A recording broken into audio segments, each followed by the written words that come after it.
സാധാരണയായിട്ട് കേരളത്തിലെ പല ഇൻ്റർവ്യൂകളും ഒരു പ്രഹസനമാകാറാണ് പതിവ്. ഇവിടെ ഇതാ ഞങ്ങളൊരു ഇൻ്റർവ്യൂ അവതരിപ്പിക്കുകയാണ്. കൊച്ചിൻ ഗിന്നസിൻ്റെ ഈസ്റ്റേൺ സൂപ്പർ കോമഡി ഷോ എന്ന വീഡിയോ കാസറ്റിലെ ഒരു ഐറ്റമാണ്. പല പ്രേക്ഷകരുടെയും അഭ്യർത്ഥനയെ മാനിച്ചുകൊണ്ട് ഞങ്ങൾ ഇവിടെ ഒരിക്കൽ കൂടി അവതരിപ്പിക്കുകയാണ് ഒരു ഇൻ്റർവ്യൂ.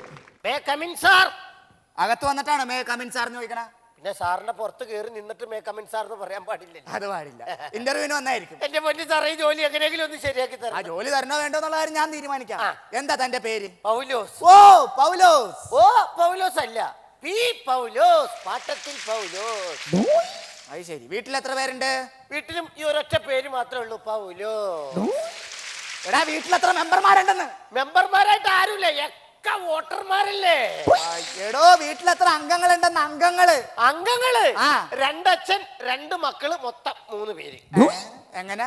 2 അച്ഛൻ 2 മക്കള്, മൊത്തം 3 പേര്. എടോ 2 അച്ഛൻ 2 മക്കള് മൊത്തം 4 പേരായില്ലേ? 3 പേരേ ഉള്ളൂ. അപ്പൊ ഈ 2 അച്ഛൻ എന്ന് പറഞ്ഞാലോ? ഒരച്ഛൻ എന്റെ അച്ഛൻ. ഓക്കെ. പിന്നെ എന്റെ മോന്റെ അച്ഛനാണല്ലോ ഞാൻ. അപ്പൊ ഈ 2 മക്കളുടെ കാര്യം പറഞ്ഞത്? എന്റെ അച്ഛന്റെ മോനാണ് ഞാൻ. പിന്നെ എന്റെ മോനാണ് എന്റെ മോൻ. ഓ അപ്പൊ 2 1 3.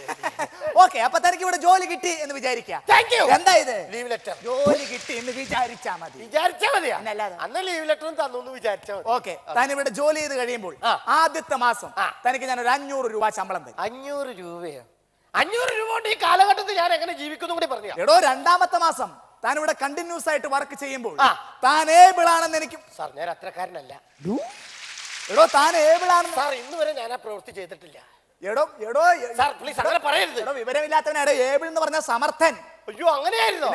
ഞാനോർത്ത് ഈ എ ബ്ലൂ എന്നൊക്കെ പറയുമ്പോ വല്ല വൃത്തികെട്ട വല്ല മനുഷ്യരായിരിക്കും. താൻ സമർത്ഥനാണെന്ന് എനിക്ക് തോന്നി. രണ്ടാമത്തെ മാസം തനിക്ക് ഞാൻ 1000 റുപ്പീസ് സാലറി. 700 രൂപ. പണ്ടാരടങ്ങാനായിട്ട് 1000 രൂപയാണ്. 1000 രൂപ. മൂന്നാമത്തെ മാസം താൻ കുറച്ചുകൂടി ഏബിൾ ആണ് എന്ന് എനിക്ക് മനസ്സിലായാൽ 1500 റുപ്പീസ് സാലറി. എത്ര? 1500 രൂപ. 1500 രൂപ മൂന്നാമത്തെ മാസം. ആദ്യത്തെ മാസം 500 രൂപ. രണ്ടാമത്തെ മാസം ഞാൻ കേബിൾ അല്ല ഏബിള്.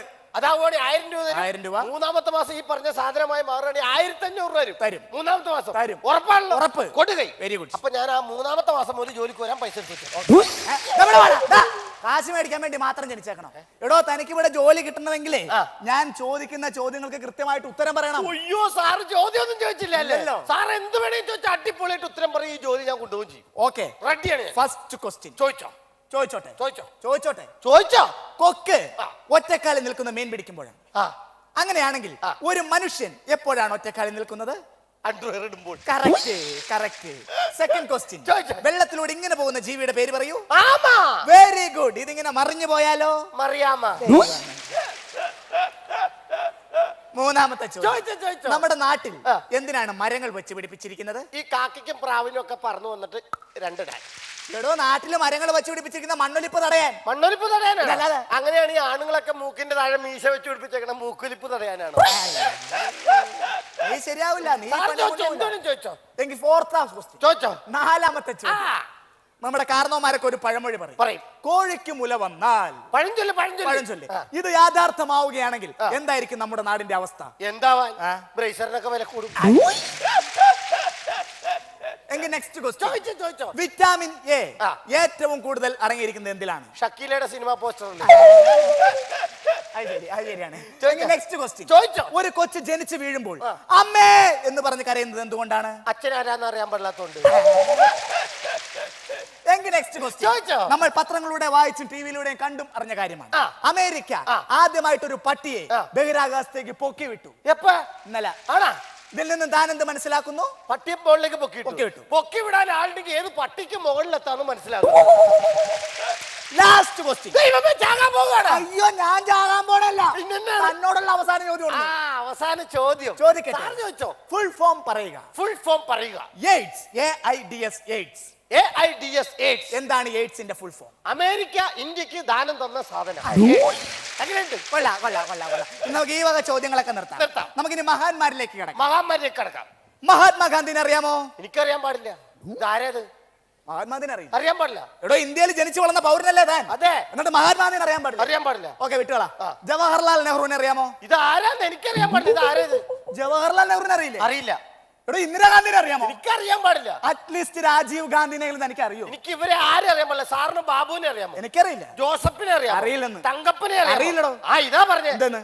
എന്റെ കൂട്ടുകാരെ സാറിനും അറിയാൻ പാടില്ല, സാറിന്റെ കൂട്ടുകാരെ എനിക്കും അറിയാൻ പാടില്ല. നമ്മളെ അറിയാൻ പാടില്ലാത്തവരെ എടോ ഇത് കൂട്ടുകാരല്ല, ഞാൻ പറഞ്ഞില്ലേ മഹാന്മാരാണ്. മഹാന്മാരാണ്. ഫോർ എക്സാമ്പിൾ കേരളത്തിലെ ഒരു വലിയ മഹാനാണ് യേശുദാസ്. യേശുദാസിനെ എനിക്കറിയാം. യേശുദാസും ഞാൻ തമ്മിൽ എങ്ങനെയാ? എങ്ങനെയാണ്? യേശുദാസും ഞാൻ തമ്മിൽ എടാ പോടാ ബന്ധമല്ലേ? ആണോ? പിന്നെ യേശുദാസിനെ ഞാൻ എടാ എന്ന് വിളിച്ചാൽ യേശുദാസ് ഇറങ്ങി പോടാ എന്ന് പറയല്ലേ? എടോ യേശുദാസിന്റെ മകൻ വിജയ് യേശുദാസ് വിജയ് യേശുദാസ് വളരെ കുഞ്ഞായിരുന്നപ്പോൾ, കൊച്ചു കുഞ്ഞായിരുന്നപ്പോൾ താൻ ഈ പള്ളയിലെ പാട് കണ്ടു. ഈ പാട് എന്താണ്? വിജയ് യേശുദാസ് ഇവിടെ ഇരുന്ന് മൂത്രമൊഴിച്ച് വളർന്ന പാടാ. വിജയ് യേശുദാസ് മൂത്രം ഒഴിച്ച് വളർന്ന പാടാണ്. പാടാ ഇത്. അപ്പൊ ഈ പാടോ? ഇത് MG ശ്രീകുമാറിന്റെ മകൻ മൂത്രമൊഴിച്ച പാട്. അപ്പൊ ഈ പാടെന്താ? ബിജു നാരായണന്റെ മകൻ മൂത്രമൊഴിച്ച പാട്. ആടാ, ഞാൻ അറിയാൻ പാടില്ലാട്ട് ചോദിക്കൂ. ഇത്രയും പേരൊക്കെ മൂത്രമൊഴിക്കാൻ സാറിന്റെ മൂത്രപ്പരയായിരുന്നു. നീ കേറി വന്നപ്പോഴേ തോന്നുന്നു നിനക്ക് വിവരമില്ല വിദ്യാഭ്യാസം ഇല്ലെന്ന്. സാർ അത് മാത്രം പറയരുത്. വിവരമില്ല വിദ്യാഭ്യാസം ഇല്ല എന്ന് പറയരുത്. ഞാൻ എത്ര വരെ പഠിച്ചു? MA 8 8 5 5 2 എന്താ പോയിട്ടില്ലെന്നേ. അങ്ങനെ പറ. പക്ഷെ പോയില്ലെങ്കിലും എന്റെ കയ്യിലൊരു സാധനമുണ്ടല്ലോ. എന്തായത്? Separate ticket. ഇതാ പറഞ്ഞ വിവരവും വിദ്യാഭ്യാസവും ഇല്ലെന്ന്. എടോ വാക്കുകൾ പറയുമ്പോ സ്ഫുടമായിരിക്കണം, അക്ഷര സ്ഫുടത വേണം. അതില്ല. ഏത്? അസരപുസര ആ സാധനം ഇല്ല എനിക്ക്. അക്ഷര സ്ഫുടത അതില്ല. അസരപുസര ഇല്ല എനിക്ക്. കരയണ്ട കരയണ്ട, അതില്ലെങ്കിൽ വേണ്ട പോട്ടെ. ഇതിന്റെ പേരാണ് സെപ്പറേറ്റ് ടിക്കറ്റും. ഞാൻ പറഞ്ഞ കേട്ടു. അതെ സാർ പറഞ്ഞത്. ഇതിന്റെ പേരാണ് സെപ്പറേറ്റ് ടിക്കറ്റും. ചവിട്ടി കുഞ്ഞാങ്ങളെ ബാക്കിയുള്ളവനെ തെറ്റിക്കാൻ വേണ്ടി നടക്കണം. കറക്റ്റ് ആയിരിക്കും. പറഞ്ഞു സാർ പറഞ്ഞു. ഇതാണ് സെപ്പറേറ്റ് ടിക്കറ്റ്. ഇതാണ് സർട്ടിഫിക്കറ്റ്. ഓക്കെ ഇനി നമുക്ക് എന്തിലേക്ക് കിടക്കണം? സാർ എന്നെ അങ്ങനെയൊന്നും ചോദ്യങ്ങളും ചോദിച്ച് പേടിപ്പിക്കൊന്നും വേണ്ട. നല്ല യോഗ്യതയൊക്കെ ഉള്ളവൻ തന്നെയാണ്. യോഗ്യത ബുദ്ധിയുള്ളവനാണ്. ബുദ്ധിയാ? എടാ നിനക്ക് എന്ത് ബുദ്ധിയാണെന്നാ നീ പറയണേ? എന്താ? എപ്പോഴും പിള്ളേരെക്കാൾ കൂടുതൽ ബുദ്ധി അച്ഛനമാർക്ക്? ഒരിക്കലുമില്ല. മക്കൾക്കാണ് ഏറ്റവും കൂടുതൽ ബുദ്ധിയുള്ളത്. മക്കളെക്കാൾ കൂടുതൽ ബുദ്ധി തന്തമാർക്കായിരിക്കും. ഒരിക്കലുമില്ല. മക്കൾക്കാണ് ബുദ്ധി. മക്കൾക്കാണ് ബുദ്ധി എന്ന് പറയാൻ കാരണം എന്താ? റേഡിയോ കണ്ടുപിടിച്ചാരാണ്? റേഡിയോ കണ്ടുപിടിച്ചത് മാർക്കോണി. എന്തുകൊണ്ട് പുള്ളിയുടെ അപ്പം കണ്ടുപിടിച്ചില്ല? ഈ ഭൂഗുരുത്വാകർഷണ ബലം കണ്ടുപിടിച്ചാരാണ്? Isaac Newton. എന്തുകൊണ്ട് പുള്ളിയുടെ അപ്പം കണ്ടുപിടിച്ചില്ല? ഇതാ പറഞ്ഞ മക്കൾക്കാണ് ബുദ്ധി, മക്കൾക്കാണ് ബുദ്ധി എന്നുള്ളത്. സാറ് കുറെ നേരം അല്ലേ ചോദ്യം ചോദിച്ചു ഷൈൻ ചെയ്ത് നിൽക്കല്ലേ? ഞാൻ നിസ്സാര ഒരു മലയാള വാക്ക് പറയാം, അത് എഴുതാമോ? വലിയ മലയാളം പണ്ഡിതനാണല്ലോ. നീ എന്ത് പറഞ്ഞാലും ഞാൻ നിസ്സാരമായിട്ട് എഴുതിയെടുക്കും. എഴുതോ? പിന്നെ ഞാൻ പറയണ മലയാളം വാക്ക് സാർ എഴുതോ? എഴുതിയില്ലെങ്കിൽ ഈ നിമിഷം ഞാൻ ഈ ജോലി രാജിവെച്ച് വേറെ പണിക്ക് പോകും. അന്ന് എഴുതിക്കോ. പറ. ഒരു കാളവണ്ടിക്കാരൻ. ഇതൊക്കെ എഴുതാനാണ്. എഴുത് സാർ എഴുത്. ഒരു കാളവണ്ടിക്കാരൻ കാളയുമായി എറണാകുളത്ത് നിന്നും എറണാകുളത്ത് നിന്നും ആലുവയ്ക്ക് പോവുകയായിരുന്നു. പോകുന്ന പോക്കിൽ കാള വളവ് തിരിയാൻ പ്രയാസപ്പെട്ടപ്പോൾ കാളവണ്ടിക്കാരൻ കാളയോട് പറഞ്ഞു, എടാ കാളേ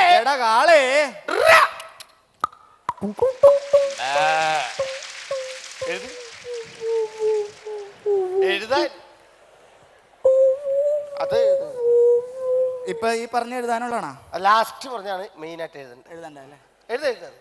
ഒന്നുകൂടി പറഞ്ഞ. മലയാള പണ്ഡിതോ എഴുതിക്കോ. പറഞ്ഞ. കാളവണ്ടിക്കാരൻ കാളയോട് പറഞ്ഞു. ഇത് എഴുതിയില്ലെങ്കിൽ ഉണ്ടല്ലോ ഞാനത് ഇങ്ങനെ വിളിച്ചു. എഴുതിക്കോ. കാളയോട് പറഞ്ഞു, ദൈവമേ എടാ കാളേ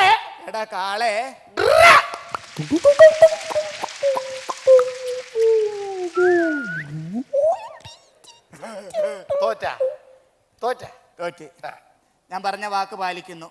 ഞാൻ ഈ പണി രാജിവെക്കുന്നു, വേറെ പണിക്ക് പോകുന്നു. പക്ഷെ നീയൊക്കെ ഒരു കാര്യം മനസ്സിലാക്കിക്കോളണം. എന്താണ്? എടാ നിന്നെയൊക്കെ വളരെ കഷ്ടപ്പെട്ട് ബുദ്ധിമുട്ടി തെണ്ടിയാടാ ഇന്റർവ്യൂ ചെയ്യുന്നത്. അതെനിക്ക് മനസ്സിലായി. എന്ത് മനസ്സിലായി? എന്നെയൊക്കെ കഷ്ടപ്പെട്ട് ബുദ്ധിമുട്ടി ഈ തെണ്ടി ഇന്റർവ്യൂ ചെയ്യുന്നത്.